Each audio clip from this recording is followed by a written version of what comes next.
د ورور سوال کړی دی او د دې سوال جواب په تېر شوي هفته کې یو درس کې شوی مو طهارت مسایل چې موږ بیانول خو بیا به وکړو دی وایي چې یو سړی دی د جمعې په ورځ راپاڅېدو د خوبه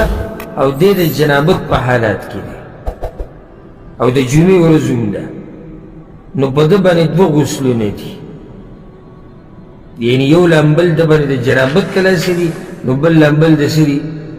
د جمعې د ورځې دي نو دی به ورڅه کوي دوه پیرې به لامبي که نه دا سوال دی الجواب چې کله انسان باندې دوه غسلونه جمع شي نو تحقیقي قول دی کې دا دی چې دی یو غسل دی وکړي او نیت به د ټولو دپاره کوي مقصد څه دی لکه اوس یو سړی د جنابت په حالات کې دی بیا به غسل کوي مقصد به د بدن اوبه اړول د جمعې د ورځې غسل مقصد پکې څه دی په بدن اوبه اړول غواړي یعنی دواړو کې مقصدي خبره څه ده اوبه اړول چې بدن پاک شي او هغه چې ته یو پیرو کې کافي دی صرف نیت به دواړو وي ځکه چې پیغمبر صلی الله علیه وسلم وایي صحیح بخاري سے مسلم روایت ده انما الاعمال بالنیات د اعمالو دار و مدار په څه دی په نیتونو باندې دی امام نووي رحمه الله په المجموع کې وایي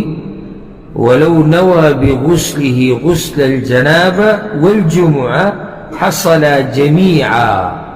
چې یو سړی نیت ده وکړي چې زه د جنابت غسل هم کوم او زه د جمعې هم کوم نو دواړه وشو او غسل به څو کوي دوه پیرې به لامبي که یو پیر به لامبي په دې ما یو مثال هم ورکړی تېر شوي درس کې د یو عبادت د بل عبادت څه ته یاد دی بارک الله فیک وزادک الله علما یو سړی سحر مانځه ته راشي اوس په ده باندې دوه رکاته د سحر د منظم دي او په ده باندې تحیت المسجد هم دي نو دی چې دا دوه رکاته وکړي په دې نیت چې دا د سحر سنت دي او دا تحیت المسجد هم وشو که ونه شو که نه دوه رکاته به نور کوي وشو ځکه چې مقصد څه دی مقصد چې ته جومات کې کښېننې بغیر د مانځه نه او هغه وشو او د سحر صورت پکې وشو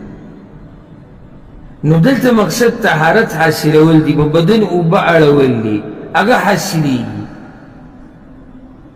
نیت ورسره دا وکړه چې دا د دې دپاره او د دې دپاره شو